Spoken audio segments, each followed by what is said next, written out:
প্রথমেই নজর রাখবো ডানকুনির দিকে। শনিবার দুপুরে ডানকুনি শিয়ালদা শাখার রামচন্দ্রপুর এলাকার লাইনচ্যুত মালগাড়ির দুটি বগি। জানা গেছে লাইনটি শুধুমাত্র মালগাড়ি চলাচলের জন্য ব্যবহৃত হয়, কোনো যাত্রীবাহী ট্রেন এই পথে চলাচল করে না। ডানকুনি ও বালি সংযোগস্থলের রামচন্দ্রপুর রেল পরিবহনেও একটি গুরুত্বপূর্ণ করিডর। ঘটনার খবর পেয়ে দ্রুত ঘটনাস্থলে পৌঁছায় রেল কর্তৃপক্ষ। এ নিয়ে আরও বিস্তারিত আপডেট নেব আমাদের প্রতিনিধি অর্পণ সিংহ রয়েছে সরাসরি। অর্পণ, প্রথমেই যে প্রশ্নটি তোমার কাছে রাখবো, কিভাবে দুর্ঘটনা?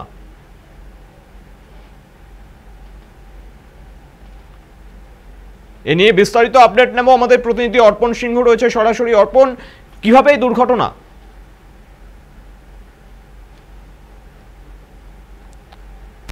শনিবার দুপুরে ডানকুনি শিয়ালদা শাখার রামচন্দ্রপুর এলাকায় লাইনচ্যুত মালগাড়ির দুটি বগি। জানা গেছে লাইনটি শুধুমাত্র মালগাড়ি চলাচলের জন্য ব্যবহৃত হয়, কোনো যাত্রীবাহী ট্রেন এই পথে চলাচল করে না। ডানকুনি ও বালি সংযোগস্থলের রামচন্দ্রপুর রেল পরিবহনের একটি গুরুত্বপূর্ণ করিডর। ঘটনার খবর পেয়ে দ্রুত ঘটনাস্থলে পৌঁছায় রেল কর্তৃপক্ষ। বিস্তারিত আপডেট নেব আমাদের প্রতিনিধি অর্পণ সিংহ রয়েছে সরাসরি। অর্পণ, কিভাবে এই দুর্ঘটনা?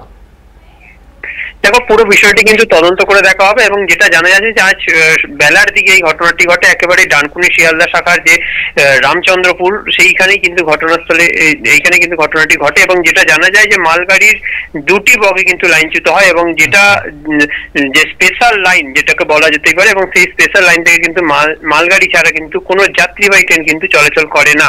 এবং সেই সময় কিন্তু ঘটনার খবর পেয়েই রেল কর্তৃপক্ষরা তারা কিন্তু ঘটনাস্থলে পৌঁছান এবং হাইড্রোলিক মেশিনের সাহায্যে কিন্তু যে মালগাড়ির যে বগিগুলি ছিল সেই বগিগুলোকে কিন্তু তোলার চেষ্টা চালিয়ে কিন্তু শেষমেশ কিন্তু প্রায় 3 ঘন্টার পর কিন্তু এই সমাধান হয় এবং পরবর্তীতে কি কারণে ঘটনাটি ঘটেছে পুরোটাই কিন্তু তদন্ত করে দেখা হবে। কিন্তু বর্তমানে এই মুহূর্তে স্বাভাবিক রয়েছে ওই রেল লাইনে।